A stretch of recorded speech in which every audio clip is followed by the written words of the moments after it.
We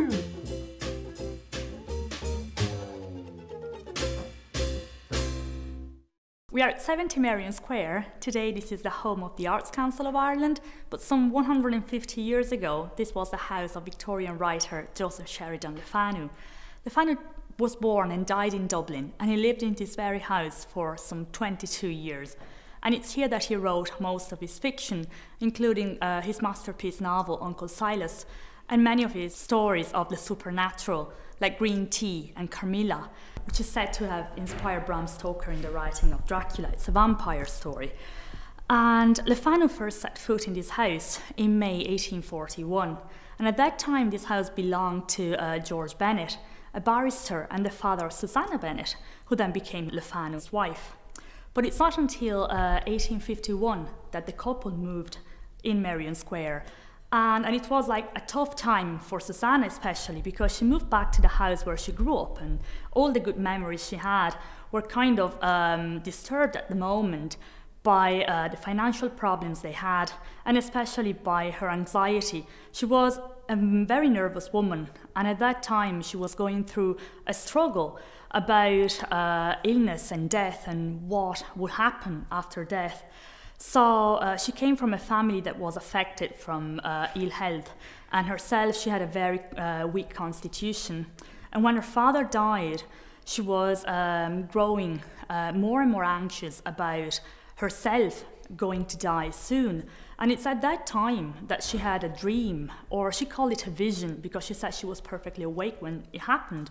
And the vision was of her father going to her room like he used to do when she was a child, and tell her that there was space in the family tomb for her. And curiously, she outlived her father just 2 years, and she died when she was only 35 years of age. And whatever the mechanism of Susanna's vision, it obviously had a big impact on Le Fanu himself. Because we see that the house, a big house like this, starts to become a very important feature in his fiction. So we have big houses in his first novels, but after the death of Susanna, when he becomes a very prolific writer, the house turns into one of the main features of his books.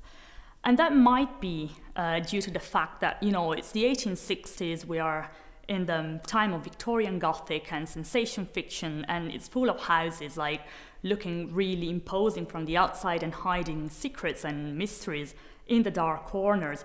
But in Le Fanu, the use of the house has something more of, a psychological experience of shock that obviously is related to his own personal experience in this house. So what happened after Susanna died, it was 1858. He turns into a recluse. He locks himself in this house and he just starts writing. And for his 15 years as a widower, he just writes one novel after the other frantically. And he becomes known as the Invisible Prince because he doesn't really leave this house. Apart from at times at night, he would go to the office of the magazine he used to edit, or he would go visit some booksellers who would keep volumes on ghost lore and supernatural for him. And the way he used to work is said to have been very peculiar. So he would write mainly upstairs in his bedroom at night with 2 candles burning on his bedside table. And he would maybe fall asleep and then wake up in the middle of the night, and he would just brew some strong tea, which is again another feature in his fiction, and which is usually associated with hallucinations and hauntings and bad dreams. So he would write mostly at night, and then he would come downstairs late in the day and maybe pace up and down the house. And it's said to have written mainly in a gloomy dining room, which possibly could have been this very room. And there used to be a table that belonged to his granduncle, the playwright Brinsley Sheridan, and he would sit down there and write there and then go to the garden and write a bit there. And that's mainly where all his literature came together. And apparently, from all this reading and writing, he was also haunted by terrible nightmares. And a recurring nightmare that he had, it seems to have been a nightmare of a house like this, a big imposing house, but falling onto the sleeper and crushing him. And apparently he was so terrified by this nightmare that he would wake up screaming at night, and he also told his doctor. And when he died, the doctor seems to have said that the house fell at last.